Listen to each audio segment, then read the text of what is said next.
अभी अभी गोलाबारी हुई है यहाँ सीमा पर 20 राज की पोस्ट है। ये बहुत नुकसान किया है, पाकिस्तानी है।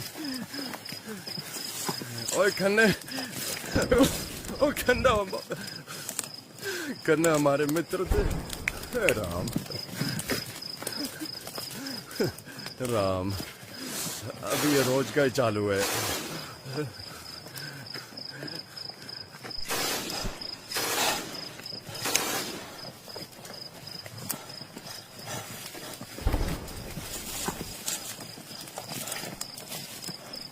अभी अभी गोलाबारी हुई है यहाँ सीमा पर 20 राज की पोस्ट है। ये बहुत नुकसान किया है, पाकिस्तानी है।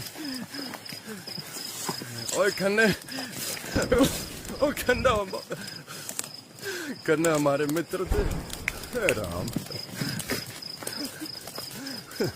राम अभी ये रोज का ही चालू है।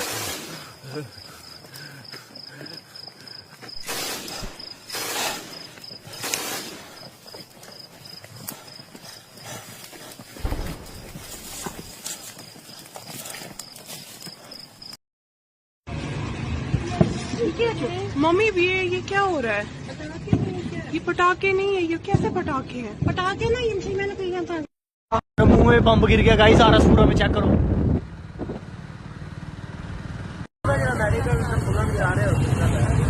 मेडिकल कॉलेज भाई को मसला था ताबर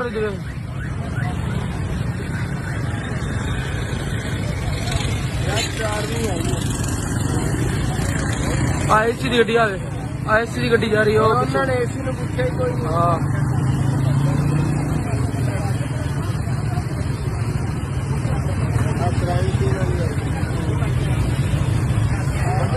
हाँ ठीक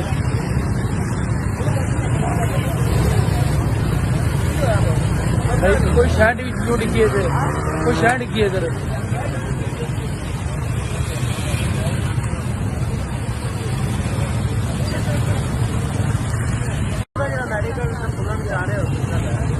मेडिकल कॉलेज भाई को मसला था ताबर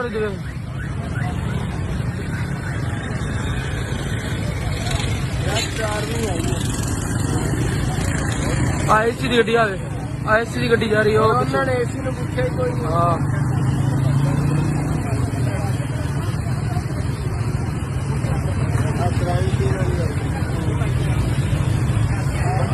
हाँ ठीक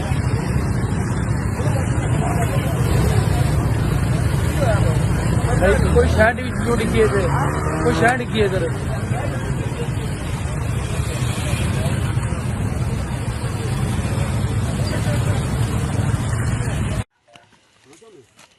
जी भाई जान चेक कर लो।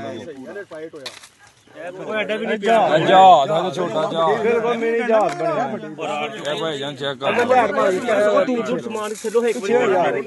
ओ यार पटारी लगदा पे भैन। एक मिनट यार 2 3 4 डिगे ने इधर बाहर लब ले नाजरीन चेक करो। इंडिया ने बहुत कुछ हमला लब गया।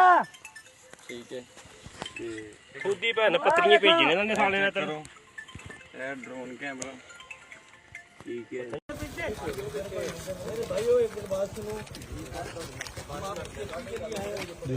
इसके लिए जो प्रिकॉशन मेजर्स हैं वो ये है कि इसके करीब कोई बंदा नहीं जाएगा।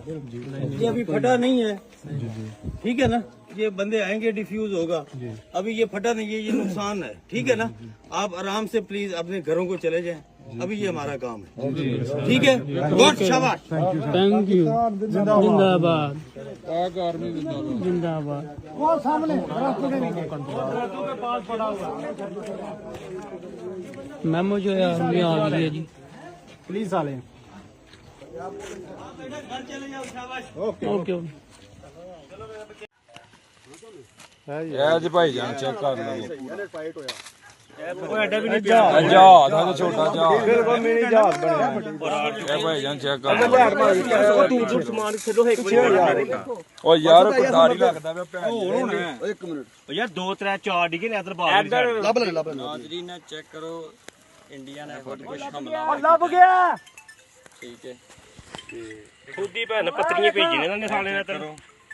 ये ड्रोन कैमरा ठीक है।